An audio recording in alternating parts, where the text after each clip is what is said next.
আমাকে একটি বিষয়বস্তু নির্ধারণ দেওয়া হলো, বাতিল ফিরকার গোষ্ঠীরা নবী মরা, আহলে সুন্নাত ওয়াল জামাতের গোষ্ঠীরা নবী জিন্দা। উচ্চ আওয়াজ দিয়ে বলবেন না সুবহানাল্লাহ। আমাদের ঈমান নবী মরা না, আরো জোরে।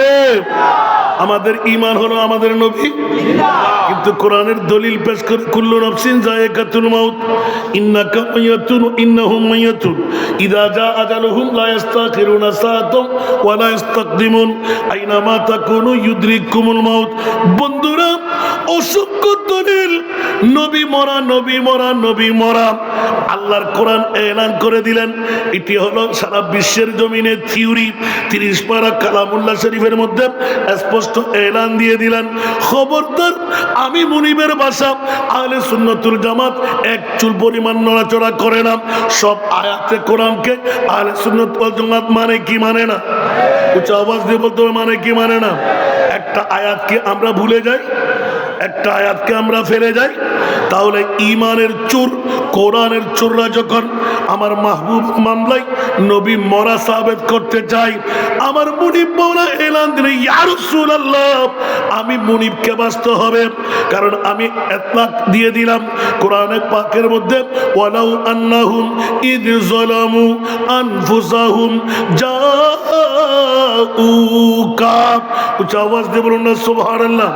কারণ ইয়া আল্লাহ আমাদেরকে হাজীগঞ্জের জমিনে কেন, বাংলার জমিনে কেন, চট্টলার জমিনে কেন, মক্কা শরীফের দিনে 480 কিলোমিটার রানিং করে হেঁটে যেতাম, মদিনার জমিনে গেলে 2 রাকাত নামাজ পড়তাম, মুস্তাফার গোলামের হাজিরে দিতাম। ও গো মাওলা, আমার মার বাবাকে মক্কার মদিনায় দিলে না কেন? এই কারণে আজকেই আবেদ শাহ রহমতুল্লাহ আলাইহির মসজিদে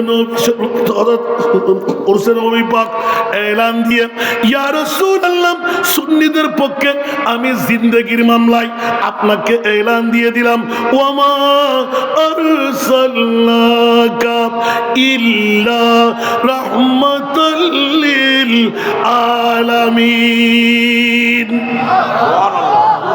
কোরআনের বাইরে না ভিতরে? আরো জোরে। কোরআনের বাইরে না ভিতরে? এবার নবী আসতে পারে কি পারে না? উচ্চ আওয়াজ দিয়ে বলেন।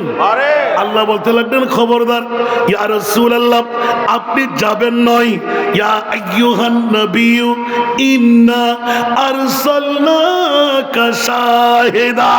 এ আমার প্রিয় রাসূল 1450 বছর পরে উরসে নববী পাক 11ই জানুয়ারি 2025 সনে ইমামে রব্বানি দরবার শরীফের ময়দানে হবে। ও গো প্রিয় রাসূল, মদিনার রওজায় আপনাকে শোয় রাখি কেমন করে? সুবহানাল্লাহ। আপনাকে যেতেই হবে। মওলা কোথায় যাব? ইমামে রব্বানি দরবার শরীফে। মওলা কেন যাব? আওলাদের রাসূলের প্রেমের মধ্যে 61তম বছর আজকে।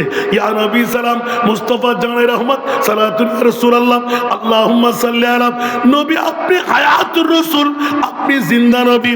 মস্তকে আলা হযরতের নমুনায় যখন গেলাম, আলা হযরতের ডাক পড়ে গেল।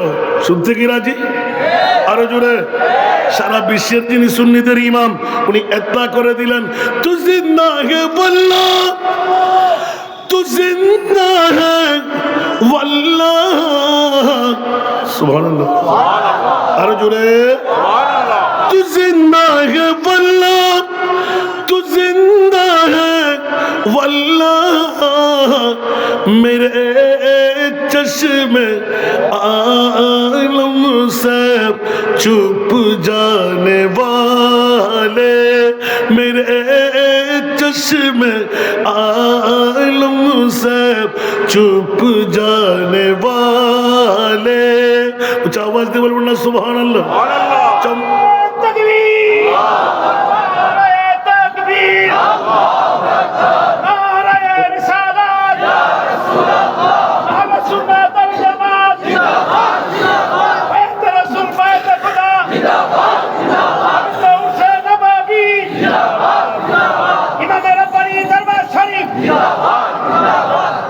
আবেদ শাহ রহমতুল্লাহ আলাইহি মরানা জিন্দা। তো নবী কি মরা হতে পারে? এই জন্য একটি ইতলাক বিগত একটি সনের মধ্যে আমার উল্লেখ ছিল, উঁচা আওয়াজ দিয়ে বলুন না সুবহানাল্লাহ। আজকে বাতিল ফিরকার গোষ্ঠীরা মিডিয়ার মাধ্যমে যত কেউ আমাকে দেখতে পাচ্ছে, আপনাদের বিবেকের আদালতের মধ্যে ছোট্ট একটি প্রশ্ন 3-4 মাস ধরে চট্টলার জমিন থেকে রাখলাম। ও বন্ধুরা, একটিবার উত্তর চাই। 1,24,000, 2 লক্ষ